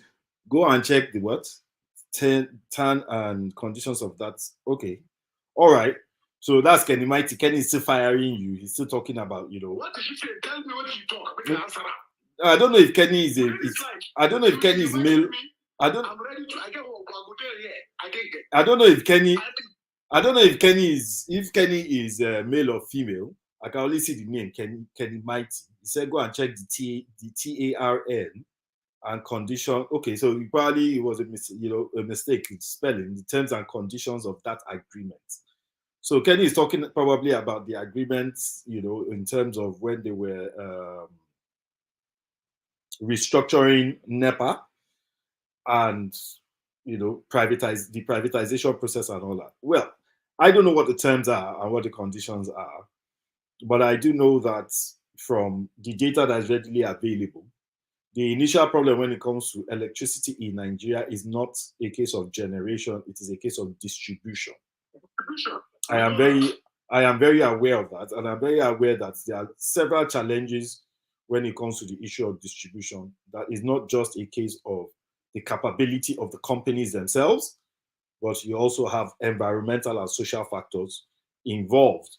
But that's another matter for another day, because if you decide to start discussing on the challenges of electricity in Nigeria, my brother, we go talk 1 week non-stop, back to back, and we'll still, and we are still not going to get to the end of it. In my own opinion, I think that the privatization was very limited. I believe that if they are going to privatize NEPA, they should at least have stretched it a little bit to the renewable energy sector and giving the renewable energy companies a lot of leeway to be able to also generate electricity in different parts of the country, both for small, medium, and large consumption. But I don't know.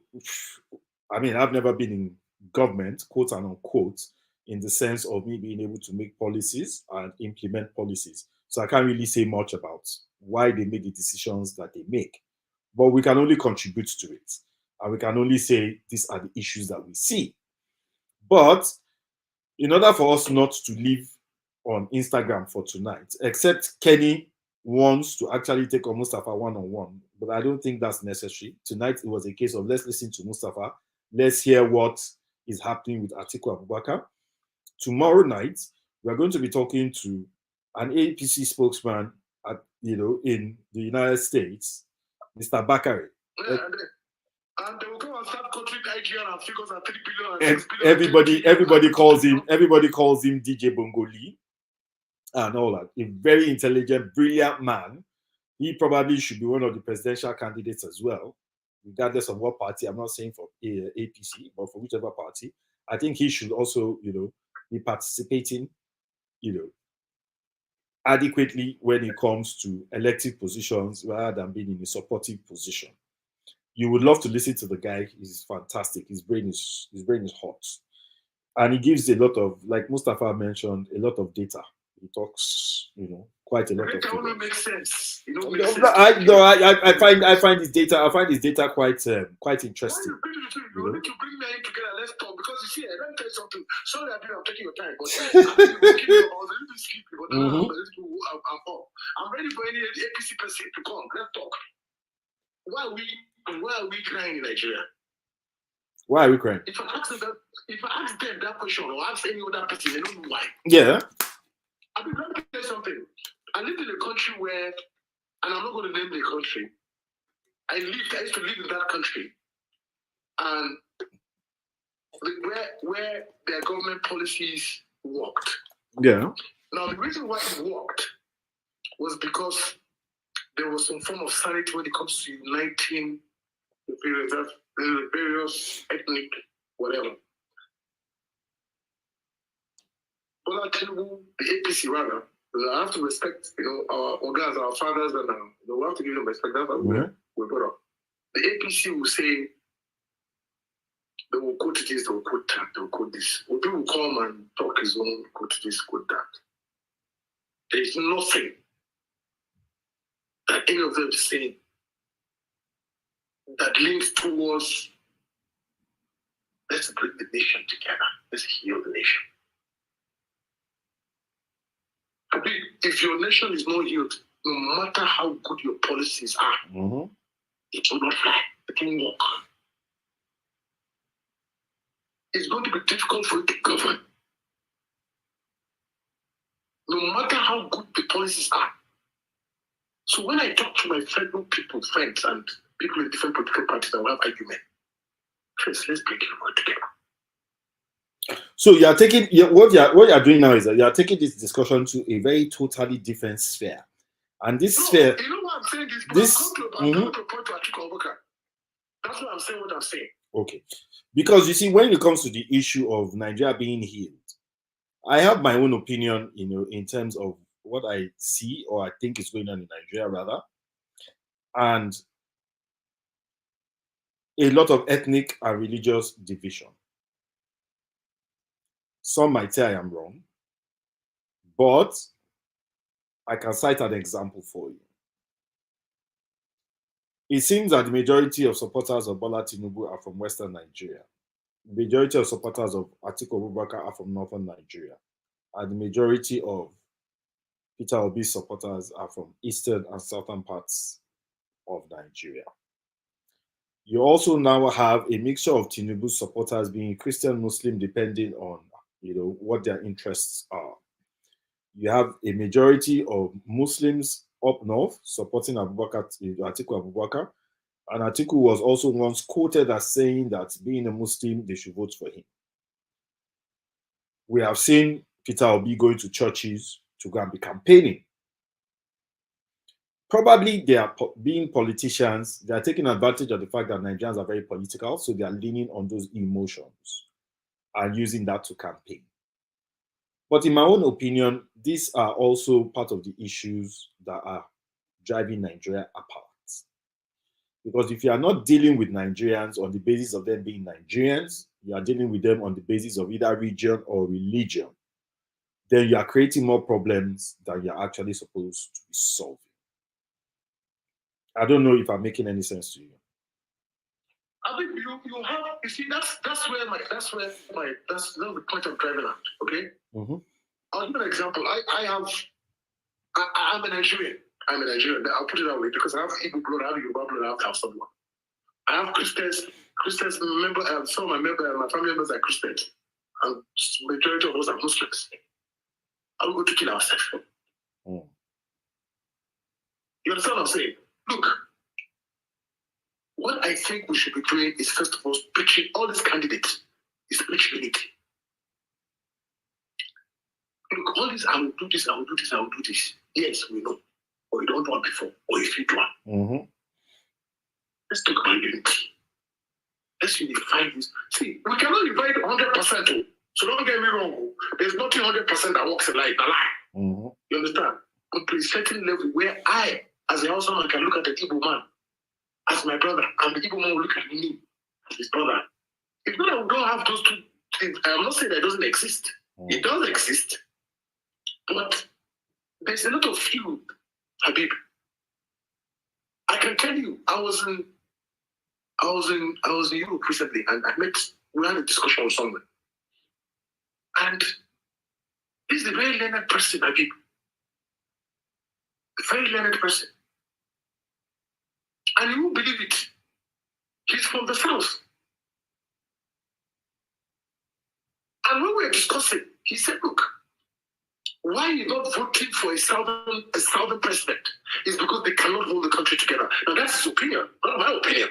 That's his opinion. Mm-hmm. He's from the south. Okay? And I said to him, why? I said, look at my principal, for example. My principal, his wife is from the south. Because when a man and woman comes together, they become one. So he gave me his reason, which of course I'm not going to say. I'm sure he's following me on social media. I'm not going to say what his reason were. But I could relate to him in some certain levels. But what did I say to him? We need to change. You need to change that mindset. Okay, well, the same thing you're saying right now is what Kenny is also saying.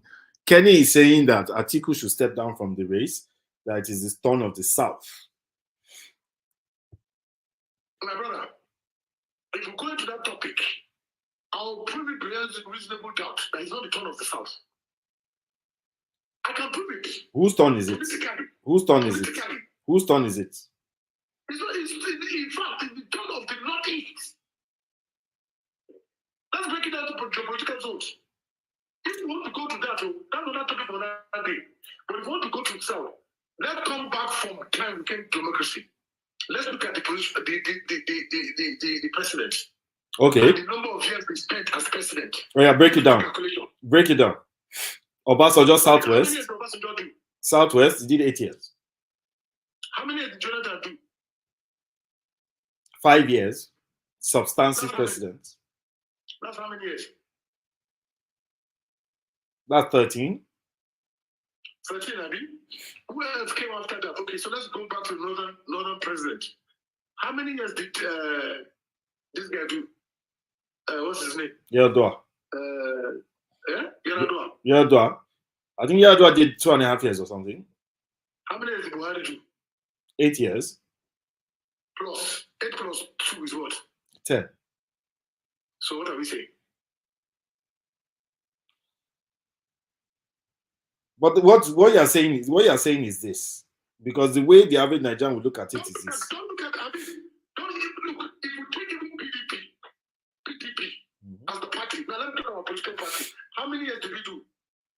Another PDP president did. How many years? 2 years. Another for PDP. How many years? So you take how many years another did? The issue that a lot of Nigerians from the south have always raised is the fact that they believe that regardless of party, it is a case of the north is the north and the south is the south. Although there are some. Let's sum it all together. Habib, it is equity, fairness, and justice. You understand? Look, if I have an agreement with you, for example, that we need to do this and this and this, that's an agreement. Okay? Now, remember that this is democracy. So, do you have to have political parties that are going to run that compromise of democracy? Let's put it that way, right? Okay? So, we as a party, because people now come to me and say, but you guys wanted to do something, what happened? I know people are ready to, I'm ready for them. I know they're going to come to that zoning thing. But you see, what I'm trying to say to Nigerians is this. We as a party, we look at it, okay, how many years as a northerner? So they only break it northeast, northwest, or north central. The northeast has never had anything. Just like someone will come and say the Igbos. I've not heard, but you go say the east. You understand? They say, east, what was that argument Umayi was talking about? I'm trying to remember because this is not, I wasn't prepared for this. But if I'm prepared for it, I can give you all the instances why I would say that is not totally correct. Because when we look at it, because I'm listening to what you're saying, but I'm also reading the comments of Kenny again, and Kenny is saying, forget this thing is turn by turn. So if I listen to what you are saying and I listen to what Kenny is saying too at the same time, should it not be the turn of Eastern Nigeria? If that's the case, so then you talk about Eastern Nigeria. Why are you talking about Eastern Nigeria? Should it not be the turn of Eastern Nigeria if it is a case of that is how the equation is being used? You know why they're looking at it? They're looking at the political, they're looking at that level of zoning or whatever it is as per the political party itself. You understand? Let me tell you something. We had this election going on. We were supposed to have zoning, right? And it didn't happen, and Atiku emerged. What was Wiki just saying? Let the chairman go down. Let the chairman go down because we can't have another. So that is another talk that they're discussing. We're having that and we're trying to sort it out. You understand what I'm saying? But what everybody is looking at is the political party itself. So in APC, what they are looking at or what they are not looking at? No, I'm saying that what the politicians are looking at. Let me put it this way. Let me correct myself. The politicians are looking at. The APC have been led by the North. So for them, they believe that zoning should come to the South. Okay. Our last president was from the South. So just to have everybody a fair play and not say, okay, it was go to the North. Now, if you remember when other governors were saying that all governors came collectively, that's what they are saying. You understand what I'm saying? Yeah. So if you look at it, even our last president, our own last president, was from the South. So what is wrong for another to fight for it? So now, you get my point. So like I've rightly said now, that is based on the political parties. But for the average Nigerian, The average Nigerian is still looking at issues from the position of north-south. So, like Kenny, for instance, I am sure that he is not talking about party, he is talking about Nigeria as a whole, the average person. Even though he's talking for the position of an APC person, let me read what he said. He said, bro, because it's going to favor your party now, you want Nigeria to. So, Kenny, I'm not going, that statement, I can't reach the phone. I would have actually removed it, but I don't think that is. I don't think those are the type of comments that we should be making online. I think those type of comments are they are inflammatory. That's why you see this is the problem. I think those type of comments are inflammatory. There are certain things that we should not wish. None of these candidates, Obio, Bola Tinubu, aside from my candidate, who was first said, you know what, I need to unify this country because we're highly divided. No, but I disagree with you there. So I listened to Obi speak not too long ago, I think a couple of days ago, and he made mention of something that caught my interest. It was something that I had discussed with somebody of political notes from northern Nigeria before on the issue of the Almajiri and how, I felt that the Almajiri could be reformed and how the entire system could be overhauled. And he made mention of something like that as well. And I will quote what he said. He said, in the north, you have a lot of young children who are being educated in madrasas, the Quranic schools, meaning that they are intelligent. Now, for the fact that you have confirmed that they are intelligent, you can meet them at that point of their Quranic, lessons and introduce them to Western education. Western education. All right. I agree with you. Now, I believe, my own opinion now, not Peter Obi's. My own belief is that for any politician that can solve the issue of the Almajiri and education in northern Nigeria, you have solved 80% of Nigeria's problems. Especially in North, yes, I agree with you. Habib, education, as I said to you, look, Habib, we have to look at the fundamentals, okay? Yes. We have to look at the fundamentals. Now, if you look at the 5-point agenda of my candidate, I didn't come here to sell my candidate. This initial program was not coming to sell it. I was come and talk about Achimugu'S. You understand? But this discussion will come. Look at this 5-point agenda. Mm-hmm. You understand? And if you go back to the beginning of the campaign, okay, when the presidential candidates emerged from the Labour Party to PDP to APC and the rest, no one of them, not single one of them, I dare you, you can fact check what I'm saying. My candidate was the person that came out. His first point agenda was unification of Nigeria, to unify Nigeria. You see, I'm not saying that Obi doesn't have his own agenda that is good. See, I'm not here to castigate any of the three of them. But what I'm saying is, we should get rid of such people that are toxic. Unify Nigeria. If, as this guy, Kenny Mighty, which I believe is a southerner, if there was another northerner that is thinking the same way with Kenny Mighty on this platform, your comment section for all blue fight. See, that's what I'm trying to let Nigerians understand something. Put your argument forward. Debate your argument. We don't need to kill ourselves. That's what I'm saying. It's as simple as APC. You understand? There is no magic. There is no rocket science. I cannot come here. I've never been in any interview that I will say I'm calling Bola Tinubu a drug dealer or calling Obi a this or calling. I don't do that. You understand what I'm saying? We can have our own differences. Everybody has the right to their opinion. I've said this so many times. You have the right to your opinion. Put your case forward and let's argue it. May the best man win. That's it. But you see, some of these people, I know it's baffling me. The candidates themselves, they throw jabs. When they throw jabs, they throw constructive jabs. Yeah. At themselves. But when the supporters and the followers now won't carry knife, cutlass, gun, and bullet. Why? Meanwhile, these candidates when they carry gun, bullet, and this thing, they get security. You know they want their campaign, they get police, get everything. We will not get. See, it's just common sense that Nigeria should learn.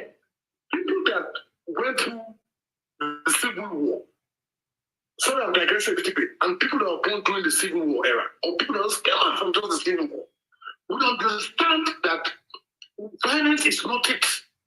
This rate of divisiveness is not what we want in Nigeria now. You understand? Yeah. When some people like, sorry to tell them, like, oh, we have this argument, they're saying Biafra IPOP, and they're saying all that, and they're saying this one they did not, and that was the result. If you go to Yaba in Lagos to the Adia Papa, Yeah. the business world in another words. If you come to Abuja, so I said, yeah, but sorry, I talk about Aide. You understand what I'm saying? If you come to Abuja, all the real estate is owned by the Igbos.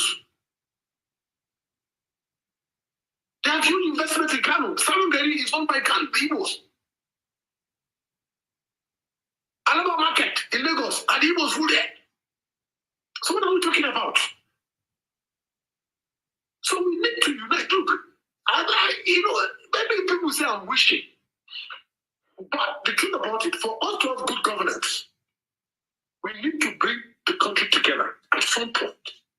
And because I'm telling you, no matter how good your policies are, once the country is divided, it's going to be very difficult for you to govern. You won't have a country to govern. And that's where we're heading to in Nigeria now. So that's why my principal is going around and saying, you know what, let's forget this thing, let's come together, no worry. There's somebody who go there and say something else, and this is what happens. It doesn't make sense, I think. Let me ask you a question.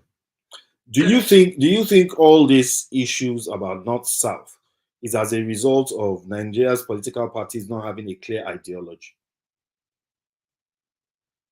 I would say that, I would not say they don't have a clear ideology. I would say that this situation that's happening right now has been, it's something that's been not, I don't use the word being nurtured.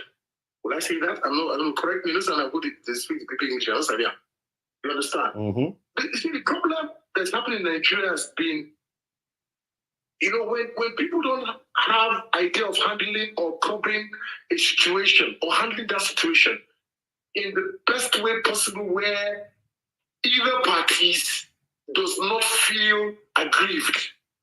You understand? There might be slight, okay, I don't agree, but you understand what I'm saying? The leaders, the people at the realm of affairs couldn't have been handling it properly. And slowly, it became like a poison, like a virus. And it kept eating and eating and eating. And that's what happened.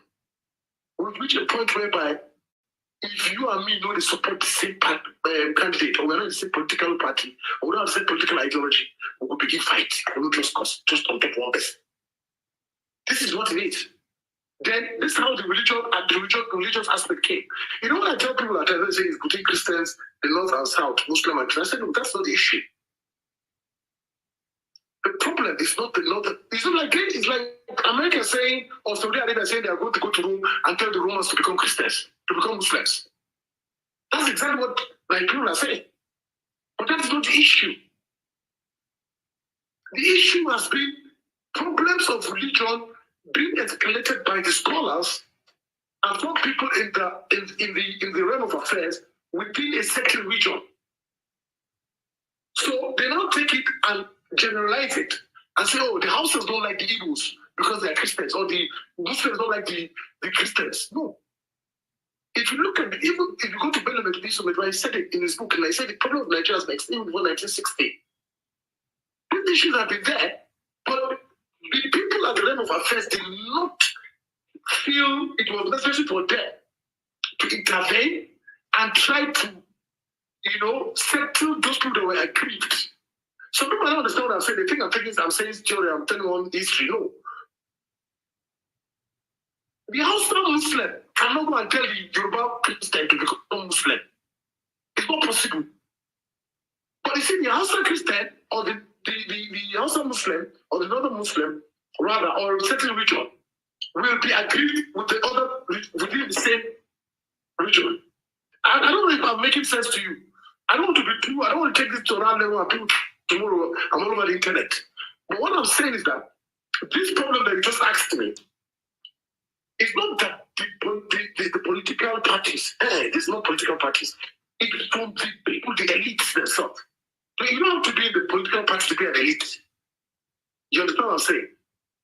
You get my point? Yeah. If you look at today, people will talk about Buhari. I personally feel that if Buhari has failed, it's not just Buhari that failed, it's the entire government that failed. I can't put it on Buhari by himself alone. I won't do that. So that's another jab. That's another jab that you have thrown back at APC. No. I'm saying, no. These things are complex. I mean, it's so broad. You understand? Everything is the plan. If you take from here, there's no way you discuss one, you don't bring one that will jump this one. You understand what I'm saying? That's what I'm telling my friends at the other side of the aisle. We don't need to fight. Okay. We don't need to quarrel. For the benefit of Kenny Mighty. Yes. Let me ask one question, and then I think it's time to call it a night. I'll just have one word after that. Now, for the not this last election, for the Jonathan Buhari election and all that, I think that's the 2015 election, if I'm correct. Yeah. I was in Nigeria. I worked for Jonathan. Oh, so who did you vote for? Jonathan, of course, I've been a PDP since 2003. I've never left. So, Kenny Mighty, the reason why I asked, Mustapha that question, let me just state why. I believe that Nigeria, at this point in time, we should start looking past the issue of north, south, east, west. And we should all start thinking of. But not to let you know that I just reminded you that, sorry to continue, just give me 1 second so I can continue. I work for Jonathan in Northern. That's the point I was trying to make. So I think that we should have gone past that by now. And I believe that we should stop making divisive statements, because in as much as we think that those divisive statements are true, in a lot of cases, they are not. There will always be people who are after state capture.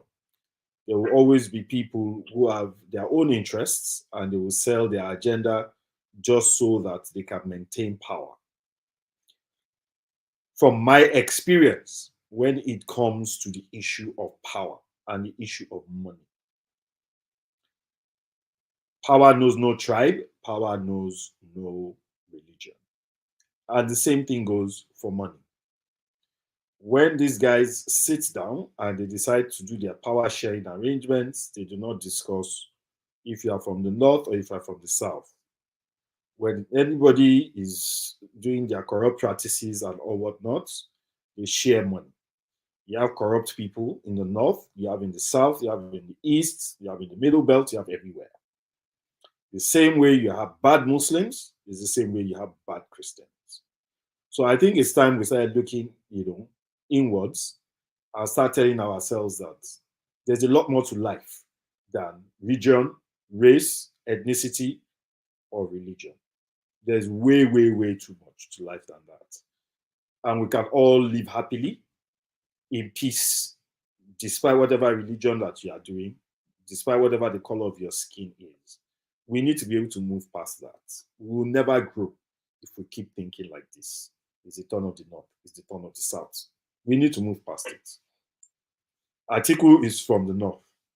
But in this race right now, he's running his race just like everybody else. He does not have the upper hand in this election so far. It is when we see the election results that we are going to know who has won. It's unfortunate that this thing is taking, an ethnic coloration where the three leading political parties in this race, it happens to be a case of one from the north, one from the east, and one from the west. But I believe that they all have their allies across, those regions. So this should not end up being an ethnic-related election. I pray so, and I hope for the best. Al Mustapha Mohammed. Thank you very, very, very much. We have spent over 2 hours. You know, talking politics and all that. I want to honor your invitation. Yeah, I want to thank everybody that's taking the time to join us. Skeddy Mighty, you're my guy. I don't know, I've never seen you before. This is the first time I've ever seen you even on any of my shows. But you're my guy. I love the fact that you have engaged this much. If I could buy you stars, Kenny, if I could buy you stars, I would buy you stars. You know, instead of you buying me stars, that is, if I could buy you stars, I'll buy you stars. For everybody else, I want to let Kenny Mighty know. Yeah. One thing. We should first things first, yeah? We are Nigerians. Thank you, Kenny. Thank you. I didn't know you followed me. Thank you. I appreciate that. We are Nigerians first. Not PDP, not APC, not Labour Party. Nigeria first. And number 2, we should look beyond tribe and religion. As I say, in my family, I have Christians. I mean, this is something you know. We have Christians in our family. We have Muslims. We have Southerners, Northerners, everybody. Our family is mixed. We're the true Nigerians. We can't kill ourselves. Yeah. Understand what I'm saying? Atiku Abubakar is nothing but just a human being. So as Obi, so as Bola Ahmed Tinubu. You understand what I'm saying? They are humans. They're not perfect. They can make 1 or 2 mistakes. Yes, I agree. You know, even my prophet said, before he left, part of his last song, they said, even me, I don't know what's going to become of me. That's the prophet. Yeah. So in prophet, if we talk like, who are you and human being? So these people are not perfect, and we're not perfect either. But you see, for you to win or to go into politics or enter the political space, you got to be in a political party. You understand what I'm saying? If PDP has brought in the Jimo Abdul Rashid, somebody, I will be here canvassing for that guy. If they are brought in an Ekechukwu Chukuma, I will be here canvassing for that guy. So it's not about region or religion. You know, my book. So I want Kenny to understand that we are not enemies. You understand? Yeah. And always look at Nigeria as, you know what, not the few, but the majority. A lot of people are suffering in this country. A lot of people are, I know, if I wake up every day in the morning, I know the kind of message I get on my phone. I'm not out of 100 messages I did.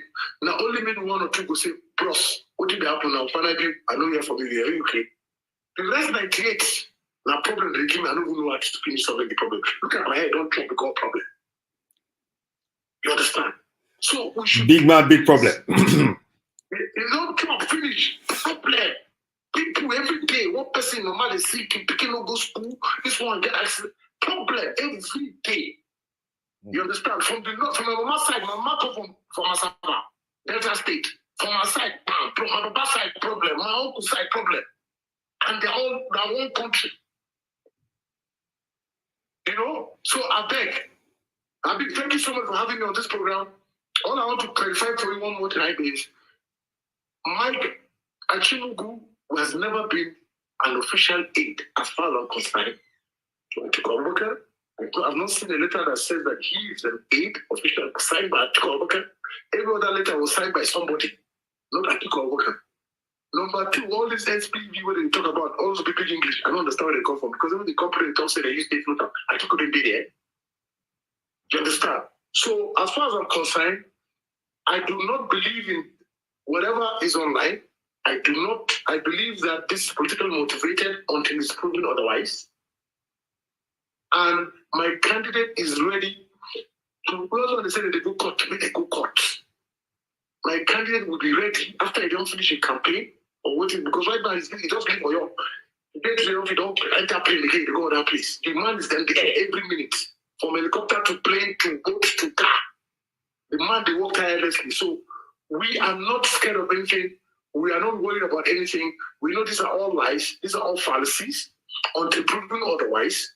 You understand? And I expect that later, the Festus, or rather, let me say the PCC or the APC will tender us a letter of apology.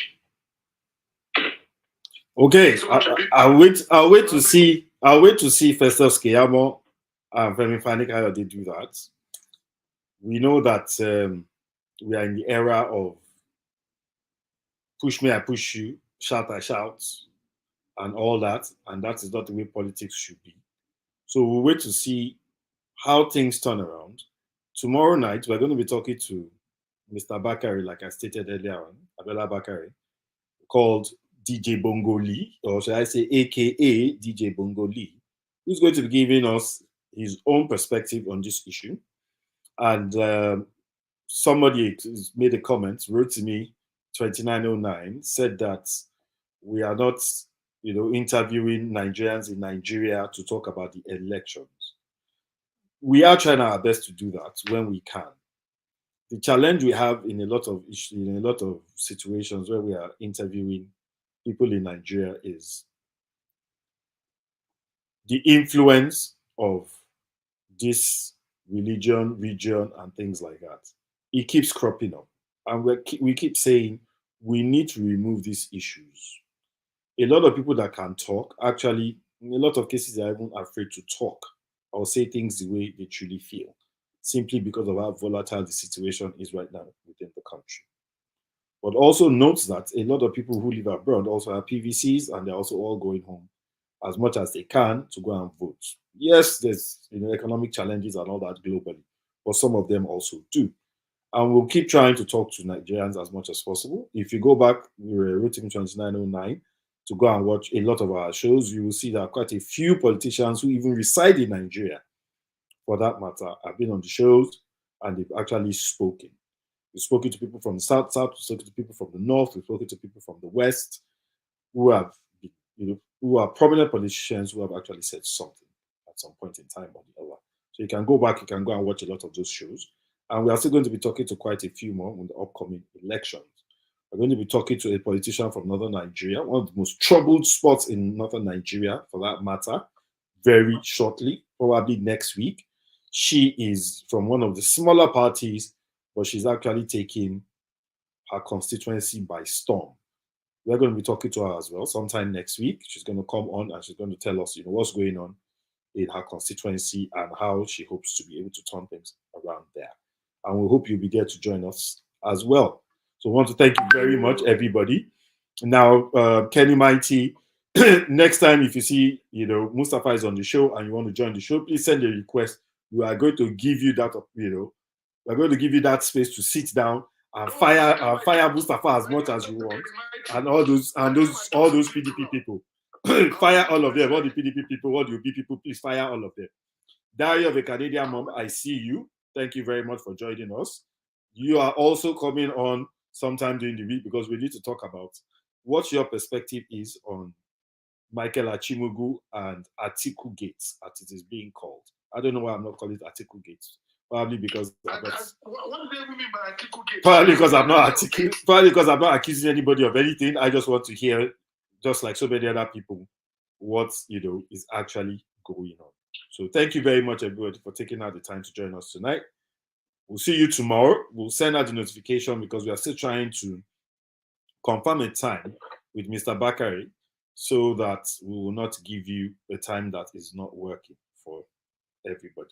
So tomorrow, you'll definitely see the notifications. If you're not following, please follow now so that you get the notifications. Just, there's something that you press, I don't know what to call it, that you get to know when we go live. So you can also follow. We'll let you know if we're going to go live on just Instagram or if we're going live on Instagram and Facebook. We'll let you know tomorrow. So thank you very much, everybody. You have a great night. And whatever you do, make no fight. This is just politics. Most importantly, no fight. This is just politics. And my people, get your PVC. Get your PVC. This we need to go out and vote. Go out and vote. For PDP. Go out and vote. Go out and vote. All right, everybody. Good night. Enjoy yourselves and